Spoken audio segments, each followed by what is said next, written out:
क्या हो जब एक खतरनाक संक्रमण के कारण इस दुनिया के सारे लोग मारे जाएं और आप ही इस दुनिया पे अकेले बचे हो, लेकिन तभी आपकी मुलाकात होती है एक औरत से, जो कि वो औरत आपको कुछ ज्यादा खास पसंद नहीं आती है। अब आप उस औरत के साथ संबंध बनाकर इस दुनिया की पॉपुलेशन को बढ़ाने की कोशिश करते हो या फिर नहीं। ये कहानी है विल की। कहानी की शुरुआत में हम विल को देखते हैं, जो कि इस दुनिया में अकेले बचा हुआ है और एक रहस्यमय वायरस के कारण इस दुनिया के सारे लोग मारे जा चुके हैं। और तब विल एक बस को लेकर अमेरिका की हर एक सिटी में घूमता रहता है, जिस कारण उसे कोई इंसान दुनिया पे जिंदा बचा हुआ मिल जाए। और जैसे जैसे वो आगे बढ़ता जाता है तो मैप के ऊपर वो यहाँ पे टिक मार्क करता रहता है, और यहाँ तक कि उसे अमेरिका से लेकर पूरी पृथ्वी घूमते घूमते वो पूरे मैप के ऊपर ही चिन्ह लगा देता है, लेकिन उसे इंसानों का कोई नामो निशान तक नहीं मिलता है। वह जिस जगह पे गया था वहाँ की कीमती सामानों को अपने बस में रख लेता है, और जब उसे लगने लगता है कि इस दुनिया में कोई भी इंसान नहीं बचा है तो वो अपने आप को इस दुनिया का राजा समझने लगता है। और जिसके बाद वो अपने शहर टेक्सन लौट जाता है और हर जगह पे वो यहाँ पे लाइव इन टेक्सन भी लिख देता है, जिस कारण अगर कोई बंदा जिंदा हो तो वो टेक्सन से संपर्क कर सके। जिसके बाद विल टेक्सन की सबसे बड़ी हवेली में जाता है और वहाँ पे अपना डेरा जमा के उसे अपना घर बना लेता है। जिसके बाद उसने हर एक जगह से कीमती सामान को वो अपने साथ लेकर आया था तो वो अपने घर में यहाँ पे सजाने लगता है। कुछ देर बाद यहाँ पे रात हो जाती है। रात के समय यहाँ पे विल गॉड से अपनी सारी गलतियों के लिए माफी मांगने लगता है, और साथ ही यहाँ पे गॉड से वो बस एक लड़की मिल जाए उसके लिए प्रे भी करता है। अगली सुबह वो शॉपिंग करने के लिए सुपरमार्केट में चड्डी ही पहन के पहुंच जाता है, और उसके बाद वो सुपरमार्केट की यहाँ पे गिलास को एक पिस्टल से तोड़ने लगता है। वो हर एक काम को यहाँ पे करने की कोशिश कर रहा था, जो कि उसने अपनी पूरी जिंदगी में कभी भी सोचा नहीं होगा कि वो कर सकता था। और तभी वो फन करने के लिए यहाँ पे कैंस को गिरा देता है, क्योंकि उसे यहाँ पे रोकने वाला कोई नहीं है, और महंगी महंगी शराब और बहुत सारी अडल्ट मूवीज को अपने साथ ले जाता है। वो कुछ ही समय में इंसानी रहन सहन और सारे तौर तरीकों को सीख गया था, लेकिन अभी भी उसकी जिंदगी में एक चीज की कमी थी, लड़की की। वो अपने अकेलेपन को दूर करने के लिए रोड के ऊपर ही यहाँ पे बच्चों के तरह खेलने लगता, और उसके बाद उसे लग्जरीज कारों को एक दूसरे से डिस्ट्रॉय करने में काफी ज्यादा मजा आता। जिसके बाद विल का जन्मदिन आ जाता। वो अपने जन्मदिन को आज पहली बार अकेले बना रहा था, और साथ ही वो यहाँ पे अपनी फैमिली को भी याद करने लगता है कि वो अपनी फैमिली के साथ किस तरीके से सेलिब्रेशन करता था। उसके अकेलेपन को दूर करने के लिए उसके साथ कोई नहीं था, जिस कारण वो हर रात भगवान को काफी ज्यादा कोसता था, और वो इस दुनिया में सरवाइव करने के लिए गॉड से एक लड़की को मांगता था। जैसे तैसे यहाँ पे विल को 5 महीने बीत जाते हैं, और हम विल को देखते जिसने यहाँ पे अपने घर की हालत काफी ज्यादा बेकार कर दी थी। चारों तरफ यहाँ पे कूड़े कचड़े का ढेर पड़ा हुआ था, और अपने घर के कूड़े कचड़े को साफ करने में उसकी यहाँ पे ना ही कोई दिलचस्पी थी,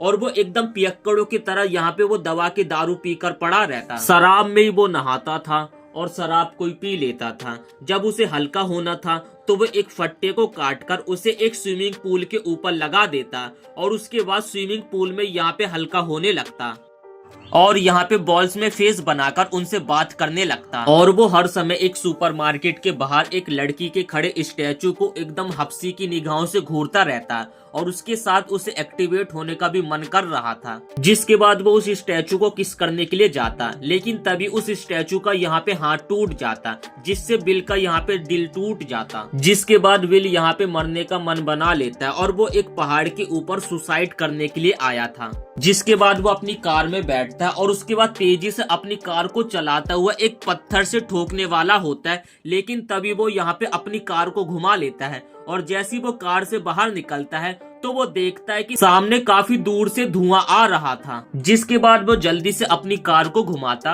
और सीधा उस जगह पे पहुंच जाता जहां पर उसे टेंट दिखता, और साथ ही कुछ लड़कियों के कपड़े भी टंगे हुए दिख रहे थे जो कि धूप में सूख रहे थे। और तभी वो उस लड़की के कपड़ों को पकड़ता और उन्हें सूंघने लगता, लेकिन उस लड़की की तभी उसे पीछे से आवाज आती, जिसे सुनकर वो यहाँ पे डर जाता और बेहोश हो जाता, और उसे लगता कि वो उस लड़की के यहाँ पे गोद में सो रहा है, जो कि वो लड़की यहाँ पे बिल को किस कर रही है। लेकिन जैसे यहाँ पे बिल की आंखें खुलती तो वो देखता है कि एक लड़की उसे किस कर रही थी, जो कि दिखने में ज्यादा कुछ खास नहीं थी, और उस लड़की को देखकर यहाँ पे विल काफी ज्यादा हैरान हो जाता है और उस लड़की से पूछने लगता है कि आखिर वो सुंदर लड़की कहाँ गई।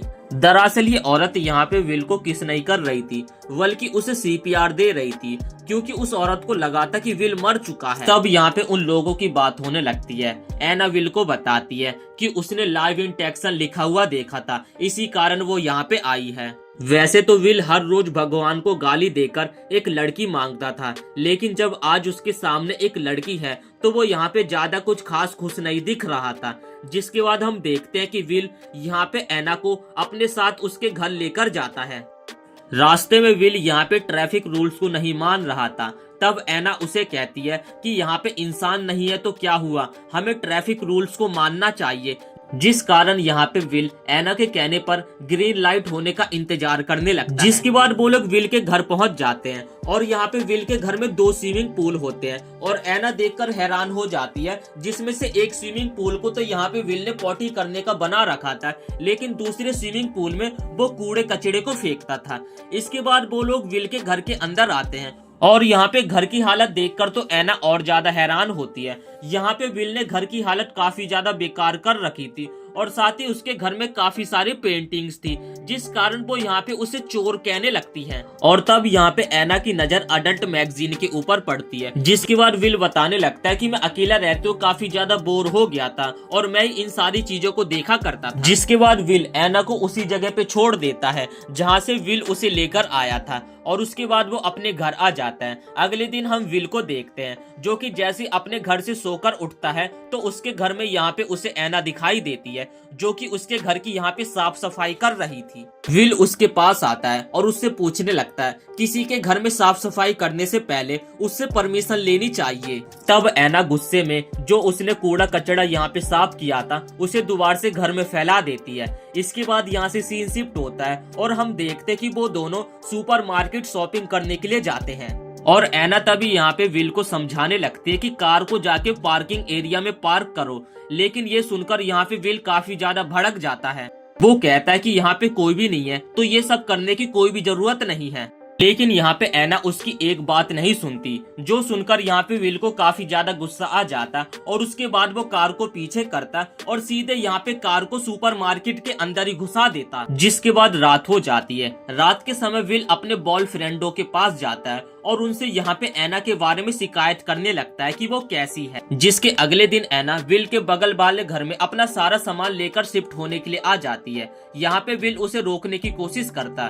जब यहाँ पे एना नहीं मानती तो यहाँ पे विल अपनी चड्डी को खोल देता और वो यहाँ पे ये सोच रहा था कि एना उसे सोचेगी कि वो कितना ज्यादा हरामी और बदतमीज लड़का है, लेकिन यहाँ पे एना ये सब नहीं सोचती और कहती है कि तुम्हारी कितनी छोटी है और उसके छोटे हथियार से बात करने लगती, जिस कारण यहाँ पे विल को खुद शर्म आने लगती और उसके बाद वो अपनी अंडरवियर को पहन लेता। एना यहाँ पे विल को कहती कि मुझे लगता कि भगवान ने हमें यहाँ पे इस दुनिया को चलाने के लिए ही जिंदा रखा है।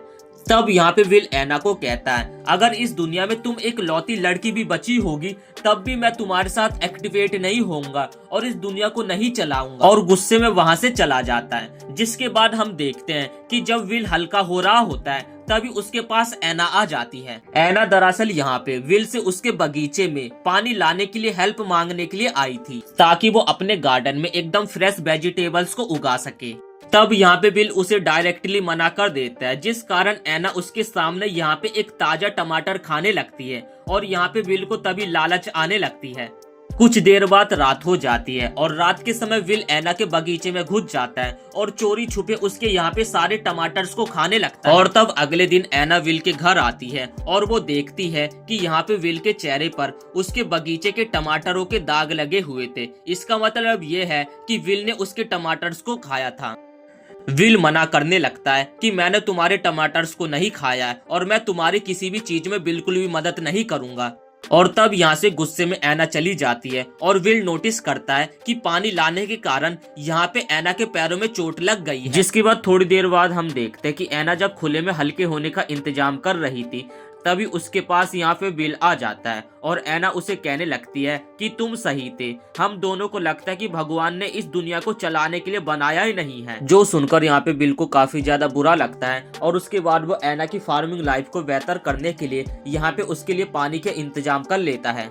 कुछ दिनों में उनके गार्डन की सब्जियां काफी ज्यादा बड़ी हो जाती है और वो यहाँ पे अपने गार्डन की सब्जियों को बनाकर खाकर लुत्फ उठा रही थी। तभी यहाँ पे एना विल को कहने लगती है, तुमने उस दिन मेरे सामने अपनी चड्डी को उतारा था, इसका मतलब यह है कि गॉड हम दोनों को मिलवाना चाहते हैं। जिसके बाद विल जो है वो भी कहने लगता है कि हाँ मुझे भी लगता है कि ये कोई भगवान का इशारा है। और उसके बाद विल सीधा अपनी कुर्सी से खड़ा होता है और एना को उससे शादी करने के लिए प्रपोज कर देता है, जो सुनकर यहाँ पे एना काफी ज्यादा खुश हो जाती है।